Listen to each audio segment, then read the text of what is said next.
Bago tayo magpatuloy ay hinihiling ko muna sa'yo na ilike ang video na ito bilang pagsuporta, at kung gusto mo naman na magbigay ng mas matinding suporta sa ating channel ay i-click mo lang ang super thanks dyan sa ibaba. Maraming salamat mga Emperor! Sa nakaraang episode ay natapos tayo kung saan nagpakamatay ang hangal na assassin upang hindi makakuha sila Jiang Chen ng impormasyon sa kanya. At sa nangyari ay nag-alala naman ang Great Elder dahil hindi niya nagawa ang inutos sa kanya ni Jiang Chen, ngunit sa nangyari naman ay sinabi ng ating bida na huwag na itong alalahanin pa ng Great Elder, dahil inasahan na niya rin ito sa kadahilanang natural lang sa mga assassin ng Dark Pavilion na magpatiwakal sa sandaling mahuli sila ng kanilang mga target. Matapos yun ay tinanong naman ng Great Elder si Jiang Chen kung ano na ngayon ang sunod nilang gagawin.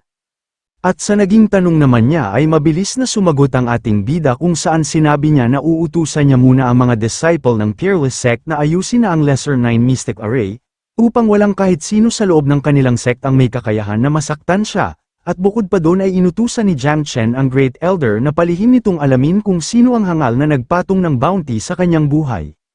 Ngunit sa kanya namang naging utos ay bahagyang nangamba dito ang Great Elder dahil kilalang kilala ang Dark Pavilion sa sobrang pagiging maingat ng mga ito, at bukod pa doon ay kahit ang ilang mga miyembro ng Dark Pavilion ay walang ideya kung saan mismo nakatayo ang kanilang headquarters, kaya siguradong magiging mahirap ang misyon na ito para sa kanya. Ngunit gayunpaman ay makakayanan niya pa rin itong mapagtagumpayan kung gagamitin niya ang resources ng kanilang demonic sect. At sa naging pahayag naman niya ay nagsaad ang ating bida habang may seryosong ekspresyon. Kung saan inutusan niya ang Great Elder na gawin na agad ito at kahit gaano pa karaming resources ang magamit nila ay hindi na ito mahalaga, basta't siguraduhin lang ng Great Elder na makukumpleto nito ang misyon na kanyang ibinigay. Dahil kahit sino mang nilalang ang naglagay ng patong sa kanyang buhay ay tinitiyak niyang magbabayad ito sa kanya ng matinding kabayaran. Dagdag pa ni Jiang Chen na kung sakali naman na hindi talaga nila ito mahanap ay wawasaki na lang nila ang buong Dark Pavilion. Naging seryoso naman ang ekspresyon ng Great Elder nang marinig niya ang mabigat na binitawang salita ni Jiang Chen, at sa loob-loob niya na kung seryoso ba talaga ang ating bida sa mga sinabi nito. Dagdag niya pa na mukhang baliwala lang talaga ang Dark Pavilion sa paningin ni Jiang Chen, at kung sakali namang mawawasak talaga nila ang Dark Pavilion ay pabor ito sa kanila upang hindi na lumala pa ang nangyayaring gulo. Kaya naman matapos yun ay magalang na siyang nagsaad ng pagsang-ayon sa mga sinabi ng ating bida, at kasunod nun ay aalis na sana siya upang gawin na ang inutos sa kanya ni Jiang Chen, subalit bigla naman iniharang ng ating bida ang kanyang paa sa daraanan ng Great Elder, na dahilan ng pagkapahatid nito at nagsanhi pa ng pagsubsob niya sa kalupaan. At doon ay habang nakasubsob nga ang Great Elder ay sinabi ni Jiang Chen na naalala niya na hindi pa nga pala siya natatapos sa ginagawa niyang pagkumpleto ng 36 na patak ng Blood Essence. At sa naging saad naman niya ay mabilis na pinagpawisan ng Great Elder sa kadahilanang mararanasan na naman niya ang matinding paghihirap sa kamay ng ating bida, kaya naman dahil doon ay labis na siyang nagsisisi at tumulo na ang luha sa kanyang mga mata. At sa isip-isip niya na kung maibabalik niya lang ang oras ay hinding-hindi na niya kukunin pa ang pamana ng Sunset Demon God. At makalipas lang ang ilang sandali sa lugar ng mountains outback ng Peerless Sect, ay maiging nagko-cultivate ang ating bida habang kasama si Jiang Guo at doon ay makikita ang tuloy-tuloy na pagbagsak sa kanila ng malalakas na kidlat. At maya-maya pa ay natapos na nga ang ating bida kaya naman tumayo na siya sa kanyang pagkakaupo. At doon ay sobra siyang nagagalak dahil nagawa na niyang mabuksan ang 36 na patak ng Blood Essence kaya naman sa nangyari ay nakumpleto na rin niya ang cultivation of the limitless precepts. Sa nangyari ay magalang naman na nagsaad ang Great Elder na dahil tapos na ngayon si Jiang Chen sa pagkukultivate ay aalis na siya upang simula na agad ang kanyang pag-iimbestiga sa Dark Pavilion, at sa loob-loob ng Great Elder ay naluluha siya sa sobrang pagkagalak dahil sa wakas ay natapos na rin sila. Sapagkat kung magpapatuloy pa sila ng ilang beses pa ay tiyak na ang kanyang magiging kamatayan. Sa kanya namang naging saad ay sinang-ayunan na ito ng ating bida dahil natapos na rin naman si Jiang Guo sa pagpapalakas ng kanyang katawan, at inutusan niya na lang ang Great Elder na dalhin sa kanya si Li Liu dahil oras na para turuan na niya ito sa pagkontrol ni Li Liu ng kanyang lunar energy. Sa kabilang banda naman ay patuloy ang pagpasok ng makapal na enerhiya sa buong katawan ni Jiang Guo, at makikita sa kanyang ekspresyon na tila nahihirapan siya sa nangyayaring kaganapan. At hindi nga rin nagtagal ay hindi na nga ito kinaya ni Jiang Guo kaya naman pasigaw na niyang hiningi ang tulong ni Jiang Chen, at doon ay sinasabi niya na hindi na niya ito magawang makontrol at piling niya ay malapit nang sumabog ang kanyang buong katawan. At sa paghingi naman niya ng tulong ay mabilis na umaksyon ang ating bida kung saan hinawakan ni Jiang Chen ang balikat ni Jiang Guo upang tulungan ito sa ginagawa niyang pagkontrol ng kanyang nagwawalang divine physique, at sa nangyari ay naging epektibo naman ito kaya naman bahagya ng kumalma si Jiang Guo at sinimula na muli ang kanyang ginagawang pagkukultivate. At sa isip-isip naman ng ating bida na talagang mabangis ang primordial divine physique, at kung hindi dahil sa kanyang paggabay ay tiyak na nasa panganib na ang buhay ni Jiang Guo. At matapos yun ay habang tinutulungan niya nga si Jiang Guo ay sinabihan niya ito na maging kalmado lang. Sa kabilang banda naman ay dumating na nga si Li Liu sa kanilang kinaroroonan, at doon ay nakita niya ang ginagawa ng dalawa kaya naman sinabi ni Li Liu na kung pinapunta ba siya dito ni Jiang Chen upang ipakita sa kanya kung gaano silang dalawa kasweet sa isa't isa ni Jiang Guo, dahil ang akala niya ay sa wakas ay tuturuan na siya ng ating bida sa pagkontrol ng kanyang lunar energy. Sinabi naman ng ating bida na ayon naman talaga ang ninanais niya na gawin. Subalit ang mabilis na paraan para kay Li Liu ay ang matutunan nito sa mismong oras ng laban. At sa proseso ng pakikipaglaban nito ay mas mararamdaman at maiintindihan ni Li Liu ang pag-agos ng enerhiya sa kanyang buong katawan, at bukod pa doon ay sa pag-iipon ng experience ni Li Liu ay makakatulong rin ito upang matutunan na niya kung paano kontrolin ang lunar energy sa kanyang katawan. Ngunit sa naging saad naman niya ay nag-aalala si Li Liu dahil masyado pang mahina si Jiang Chen upang labanan siya. Nagsaad naman ang ating bida na kung sino ba ang nagsabi kay Li Liu na siya mismo ang lalaban sa kanya, at kasabay nun ay tinulak niya si Jiang Guo patungo kay Li Liu habang sinasabi ni Jiang Chen na kailangan rin matutunan ni Jiang Guo na makontrol ang kanyang sariling divine physique, kaya naman silang dalawa ang maglalaban at matuto sa isa't isa sa pamamagitan ng kanilang paglalaban.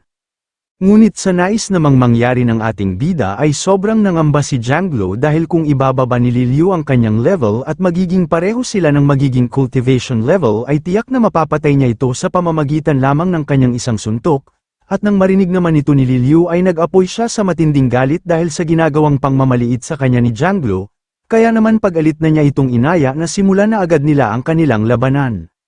Subalit napahinto naman siya nang mapagtanto niya na mukhang nagbabago na ang kanyang ugali simula nang makasama niya si Jiang Chen, kaya naman naisip niya na dapat na niyang ibalik ang kanyang imahe bilang isang gentlewoman. At kasunod nun ay naging maamo na ang ekspresyon ni Li Liu habang tinatawag niyang little brother si Jiang Guo at nagsalita ng kung ano-ano, at nang makita ito nila Jiang Chen ay labis silang nadismaya dito. Kaya naman dahil doon ay hiniling ni Jiang Guo sa ating bida na sana ay hindi na niya ito kalabanin pa. At sa naging saad naman niya ay sinabi ng ating bida na dahil ayaw ng mga ito na makalaban ang isa't isa ay siya na mismo ang lalaban sa kanilang dalawa. At sa naging pahayag naman niya ay nag-alala si Jiang Guo na baka sobrang mapinsala niya ang kanyang master dahil hindi niya pa rin kayang kontrolin ang kanyang kapangyarihan, habang si Li Liu naman ay sarkastikong tinanong ang ating bida kung kailangan niya bang ibaba ang kanyang cultivation level dahil baka magmukha lang siyang masama kung masasaktan niya si Jiang Chen.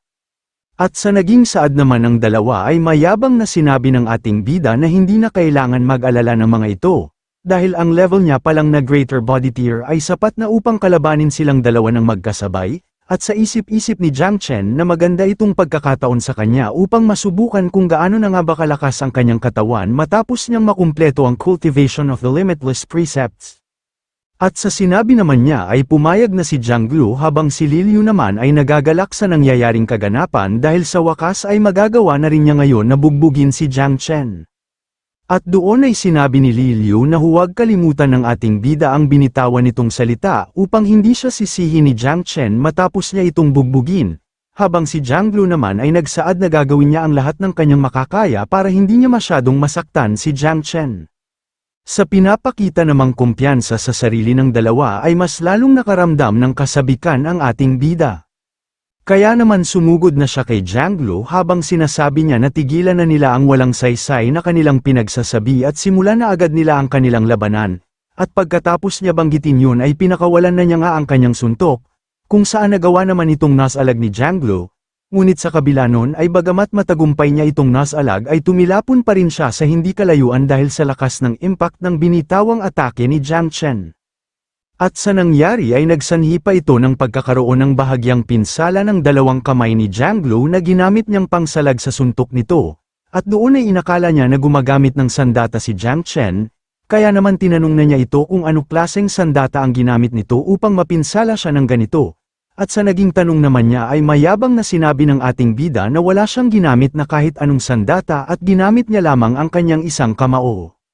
Matapos yun ay mayabang pang sinabi ni Jiang Chen na kung yun lang ba ang lahat ng makakaya ng isang nilalang na nagmamay-ari ng primordial divine physics. At nang marinig naman ni Jianglu ang pangmamaliit sa kanya ng kanyang master ay nagpintig ang kanyang dalawang tenga. Kaya naman agad na siyang sumugod kay Jiang Chen habang ginamit na niya ang kanyang buong lakas sa gagawin niyang pag-atake. Subalit nang magsalpukan ng kanilang mga suntok ay mabilis na natalo ang kanyang atake kaya naman sa nangyari ay selong-selo niya ang suntok na pinakawalan ni Jiang Chen. Nadahilan ng pagtilapon niya at pagbagsak sa malayo, at pagkatapos nun ay muli na naman siyang ininsulto ng ating bida sa pagsasabi na ang nilalang na naposes ng divine physics ay sinasabi na magkakaroon ng napakatibay na depensa na walang katapat sa buong mundo. Ngunit sa tingin niya ay wala itong katotohanan sa kadahilanang nakikita niya na masyadong mahina si Jianglu. At matapos yun ay pinatayo na ni Jiang Chen si Jianglu at inutusan ito na ipagamot na ang kanyang mga naging pinsala, at nang sa ganon ay mapag-isipan rin ng mas mabuti ni Jianglu kung paano niya makokontrol ang kanyang kapangyarihan, at sa loob-loob ng ating bida ay nagagalak siya dahil kagaya ng inaasahan niya sa pinakamalakas na cultivation technique ng body tier cultivator ay kahit ang primordial divine physics na nagtataglay ng pinakamatibay na depensa ay walang naging panama dito. At kasunod nun ay sinenyasan na ng ating bida si Li Liu habang may nakakalokong ekspresyon upang ito na ang kanyang sunod na makalaban. Ngunit sa nasaksihan ni Li Liu na matinding lakas na ipinamalas ni Jiang Chen ay nakaramdam siya ng bahagyang takot dito, at nang makita naman ito ng ating bida ay sarkastiko niyang sinabi na kanina lang ay sinabihan siya ni Li Liu na bubugbugin siya nito subalit ngayon ay natatakot na ito sa kanya, at kasabay nun ay hinamon na niya ito na magmadali na sumugod sa kanya. At sa ginawa namang paghahamon ni Jiang Chen ay bagamat bahagyang nabahala si Li Liu ay pinili niya pa rin na labanan ang kanyang nararamdamang takot dahil pagkakataon na rin niya ito upang makontrol na ang kanyang lunar energy, kaya naman naging seryoso na si Li Liu at sabay na pumustura na habang nagpapakawala na ng nagyayelong aura. At maya-maya pa ay umatake na nga si Li Liu at doon ay ginamit na niya ang kanyang pinakamalakas na martial arts technique. At nang makita naman ito ng ating bida ay naramdaman niya na ang ginamit na teknik ni Li Liu ay isang mystic grade martial arts, ngunit gayunpaman ay hindi naman nakaramdam ng pangamba dito si Jiang Chen, bagkus ay sinabihan niya pa si Li Liu na huwag nito gagamitin sa kanya ang hamak lamang na mahinang teknik na ito, dahil para sa kanya ay isa itong malaking kahihiyan bilang master nito. Labis namang nagulantang si Li Liu sa naging saad ni Jiang Chen dahil ang kanyang ginamit na teknik ay isang mystic grade martial arts, na itinuturing sa buong Qingyang Town bilang pinakamalakas na klase ng teknik, at bukod pa doon ay kahit sa buong Daegu City ay ikinukonsidera ito bilang high-class martial arts technique.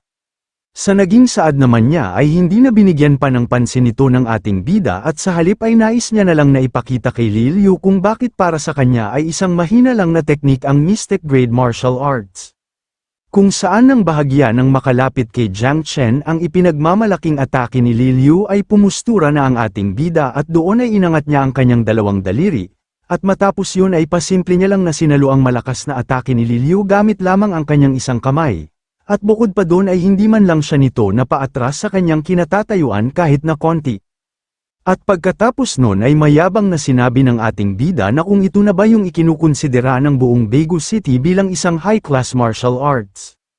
At sa isip-isip ni Jiang Chen na ang kanyang martial arts technique na 9 battle stratagems at ang Heavenly Dance of Night and Day ay parehong heaven-grade martial arts, ngunit sa kabila ng mataas na level nito ay hindi niya gagamitin ang teknik na ito kung hindi lang mababa ang kanyang cultivation level, dahil bagamat isa itong heaven-grade martial arts ay para sa kanya ay isa lang itong mahinang klase ng martial arts technique.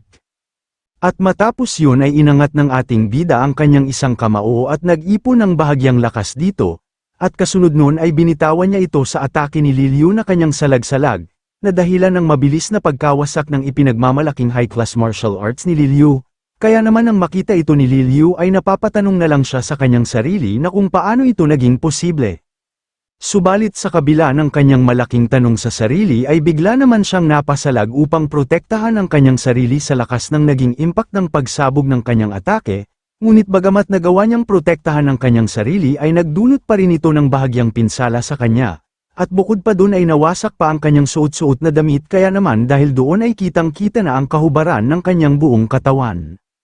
At sa nangyari ay napapaluhan na lang si Liliu sa labis-labis na kahihiyan na kanyang naramdaman. Kaya naman pasigaw niyang binanggit ang pangalan ng ating bida dahil para sa kanya ay somobra ito sa kanyang ginawa, at sa naging saad naman niya ay napagtanto nga ni Jiang Chen na mukhang somobra nga siya ng bahagya sa kanyang ginawang pag-atake. Ngunit gayunpaman ay sinabi niya na bagamat somobra nga siya ay hindi naman niya napuruhan si Liliu. At pagkatapos sabihin yun ng ating bida ay hinawakan niya ang kanyang damit upang habarin ito. At nang makita ni Liliu ang ginagawa nito na paghuhubad ay napahawak siya sa kanyang katawan dahil sa pag-iisip na may binabalak na kababalaghan ang ating bida, kaya naman pasigaw na niyang tinanong si Jiang Chen kung ano ang binabalak nitong gawin. At sa naging tanong naman niya ay mabilis na tumugon ang ating bida kung saan sinabi niya na hinuhubad niya lang naman ang kanyang damit upang ipasuot sa kanya, at kasabay nun ay inaya na niya si Liliu na lumapit sa kanya upang suotin na agad ito. At sa kanya namang naging saad ay bahagyang napahiya si Liliu dahil sa pag-iisip niya ng kalaswaan. Kaya naman dahil doon ay nahihiya siya habang naglalakad papalapit kay Jiang Chen. At sa ginagawa ngang paglalakad ni Liliu ay sa hindi inaasahan ay napahatid siya sa nakaumbok na bato sa kalupaan, na dahilan ng kanyang pagkawala sa balanse at nagsanhi ng kanyang pagkapahatid. At sa kanyang pagkapahatid ay dumiretso ang kanyang pagkabagsak sa kinatatayuan ng ating bida. Ngunit nagawa naman siya nitong masalo kung saan nahawakan ng ating bida ang dalawang nag-uumbukang bundok ni Liliu. At doon ay hindi naman agad na pagtanto ni Jiang Chen ang biglaang pangyayari, kaya sa loob-loob niya na kung ano ba ang malambot na bagay ang kanyang nahahawakan, kaya naman dahil sa sobrang pagkakuryos ng ating bida ay pinisil-pisil niya pa ito. At matapos ng kanyang ginawa ay maririnig na lang sa buong Peerless Sect ang malakas na pagsigaw ni Liliu habang mariing binabanggit ang pangalan ng ating bida. At matapos yun ay maya-maya lang ay makikita na lang si Jiang Chen na nagmamadaling tumakbo palayo kay Liliu. At doon ay nakasalubong niya sila Grandmaster Tung at Grandmaster Lu na papunta sa kanilang narinig na malakas na pagsigaw. At nang makita sila ng ating bida ay agad niyang inutusan ang mga ito na tulungan siya na pakalmahin si Liliu. At bukod pa dun ay inutusan niya rin ang dalawa na dalhan ito ng damit at ilang mga healing pills, dagdag niya pa na siguraduhin ng mga ito na hindi magkakaroon ng mga peklat si Liliu sa kanyang buong katawan. At matapos yun ay sa isip-isip ni Jiang Chen na mas mabuti na umalis na agad siya dito dahil para sa kanya ay gulo lang talaga ang dala sa kanya ng mga babae. Ngunit gayunpaman ay bigla namang namula ang mukha ng ating bida dahil bagamat ganun nga ay talagang napakalambot naman ang naglalakihang bundok ni Liliu. At sa kanyang ginagawang pagtakbo ay bigla namang sumulpot sa kanyang harapan si Grandmaster Tung, at doon ay sinasabi nito na bagamat wala siyang karapatan na questionin si Jiang Chen ay bakit nagawa pa rin itong saktan ang isang magandang babae, at sa naging tanong niya ay nagalit naman ang ating bida dahil imbis na sundin ni Grandmaster Tung ang kanyang inutos ay nag-abala pa itong sundan siya para lang sa walang kakwenta-kwentang katanungan. Naalala naman ni Grandmaster Tung na may nais nga pala siyang sabihin kay Jiang Chen, at doon ay ipinaalam niya sa ating bida na ang Northern Ming Academy ay nagre-recruit ngayon ng kanilang mga magiging estudyante, at sabay na tinanong niya si Jiang Chen kung interesado ba ito na pumasok doon. At sa kanya namang naging tanong ay hindi agad nakasagot ang ating bida. At sa isip-isip niya na ang Northern Ming Academy ay isa sa pinakamatatag na academy sa buong Daegu City. Ngunit gayunpaman ay sinabi niya na isa siyang sect leader kaya hindi siya maaaring maging isang estudyante sa isang hamak lamang na academy, at sa naging pagtanggi naman niya ay sinabi ni Grandmaster Tung na sigurado siya na walang kaalam-alam si Jiang Chen na ang Northern Ming Academy ay ang branch ng Divine Academy, at ang mga sect leader ng 9th hanggang 7th grade sect ay hindi pinapalampas ang oportunidad na maging estudyante upang makapag-cultivate dito.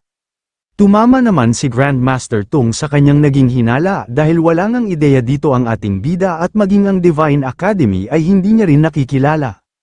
Kaya naman tinanong niya si Grandmaster Tung kung sino ba ang nagtatag ng Divine Academy, at sa kanya namang naging tanong ay mabilis na tumugon si Grandmaster Tung kung saan sinabi niya na usap-usapan sa buong Daegu City na ang nagtatag ng Academy ay tinatawag bilang Conceptor, At nang marinig ito ng ating bida ay labis niya itong ikinabigla at doon ay nabanggit niya ang pangalan na ni Yan Shen. Muli namang nagsaad si Grandmaster Tung at ipinaliwanag niya na ang apat na branch ng Divine Academy ay ang Northern Ming, Southern Huang, Eastern Li at Western Zhou. Dagdag niya pang pagpapaliwanag na ang magagawang makasali lang sa apat na branch na ito ay ang maaari lamang na makapasok sa Divine Academy.